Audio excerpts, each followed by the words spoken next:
Boundary is the brand new movement FPS that basically everyone has wanted.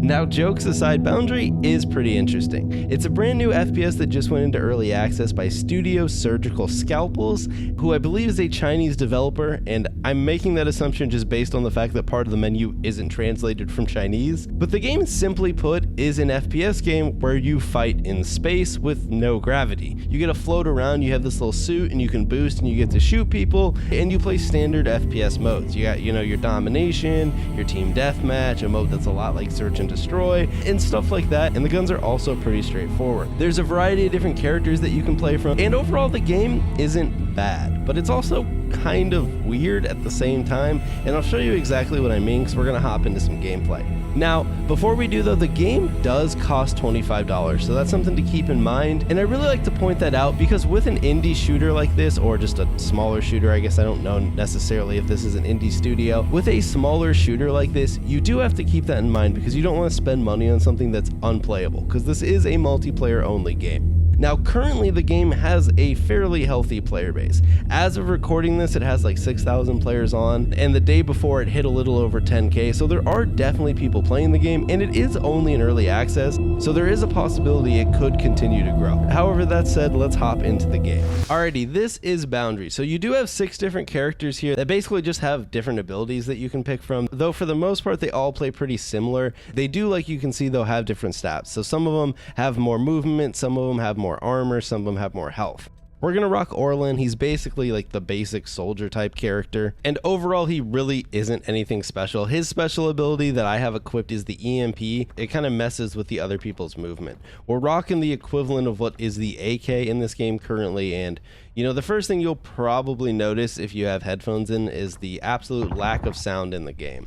Now, that totally makes sense because obviously it's a shooter in space, but it is trippy to play it because the game's just extremely quiet, which isn't something you normally get when you're playing an FPS. Usually you want sound cues for footsteps and all that stuff to help you kind of determine what to do, and you won't get that here. I mean, you do get some sounds when you're shooting and whatnot, but for the most part it's you're floating around in space, so it's pretty quiet.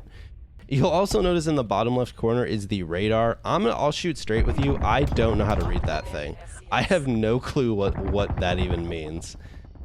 It kind of points toward people, you can see, but I don't know, it's just weird to read. So we have a guy in front of us. Get him. Oh, he's so low. He's so low.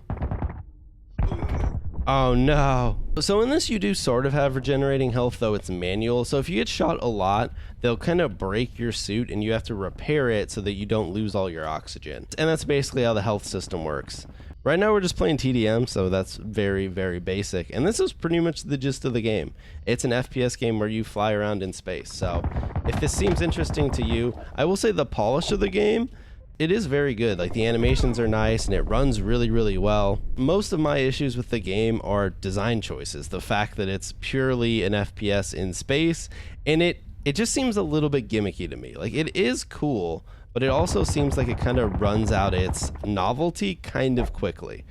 I've probably put about 3 or 4 hours into this early access, and I'm kind of reaching the point where I feel like I kind of got my fill of the game. Like, I've unlocked some various guns, although one thing that's weird is, so each character you unlock guns by leveling up the character specifically, but the weirdest thing is as you're going through the unlock tree, so like for this character, for example, you'll unlock the other weapons that are just primaries for the other characters. So a lot of the characters kind of share weapon pools, but you have to unlock them. You have like a specific one you start with. So for example, you can use this AK on some of the other characters, but unlike this guy where it's just the starting one, you would have to unlock it by leveling them up. So I don't know, it's just kind of interesting. Now, the game does have a server selection, however, I have noticed it does not work. The game will basically just put you on whatever servers it deems that it wants you to play on. So sometimes you'll end up with some trash ping servers. I notice I get put on Asian servers a lot. I do think this game's player base is probably biggest in Asia.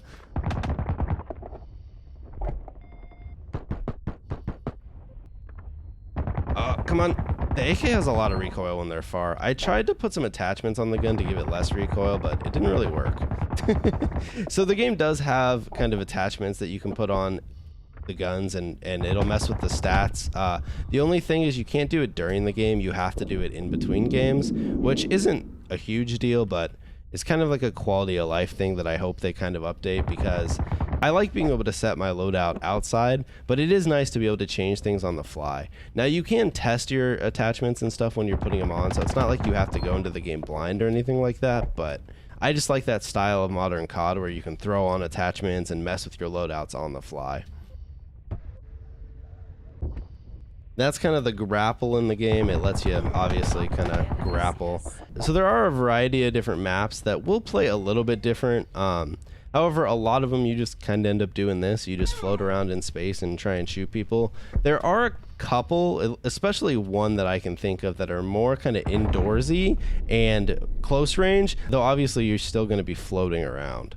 All right, this is the sniper dude. We'll play this guy a little bit. He's pretty decent. Thought there was a person here. Shit. Oh my god, he was right on top of me. Oh, he was just hiding in there. Oh my god.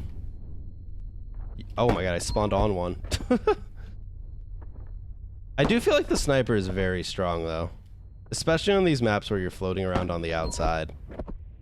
Oh, he's got a triple kill? Huh. You know, can't complain about that. Oh, got him.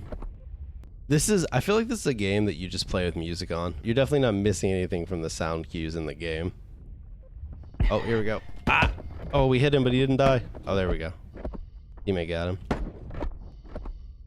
Ah, I'm whiffing. Oh my god, I'm whiffing so bad. Oh no, we're dying. Oh. Oh, we got him. The sniper is probably my favorite weapon. It's probably the most fun to use. As long as you know you're not completely whiffing. Just because it gives you, you know, the the ability to snipe people, which is, you know, pretty obvious. I'll be curious how well this game retains players, because it did actually hit 25K the first day, but by the second day it was already down to like 10. And maybe people will return as more content gets added, because it is a little bit shallow. There is content there, but it does feel... I just feel like I got my fill of it pretty quickly, and I wonder if a lot of other people did too, and that explains the drop-off. Oh, I whiffed. Oh, he's not even looking. Oh, I'm whiffing so bad. There we go. So you can kind of like flip your character or spin your character around to traverse, and you can also use it to like peek corners, so it is pretty helpful, but the movement is kind of funky. I don't know. I saw a lot of people saying that this is like super cool movement, but to me it's just okay. It's basically just really floaty. You just kind of float around. It's funny though, because sometimes like you'll be shooting people that are completely turned upside down compared to you. I think there's a guy like right here, isn't there? Maybe, maybe not. I have no clue where he went. Hello? Ooh, that was a different person, but we got him. Oh, did I hit that guy? I don't know if I did. So there are skins and all sorts of stuff that you'll get in this game, and you do, as far as I can tell, pretty much just get them by playing, which is nice. I didn't actually look if there's a store. We'll check after this, but I think you pretty much unlock everything just by playing, which makes sense since you do have to pay to play the game. Hey, look at that, we won. Oh, we only won round 1, never mind. Okay, never mind, I lied. We won the whole game. Hey, we're the MVP. When you're the MVP, you can spin your character around, dude. It's great. So yeah, that's Boundary.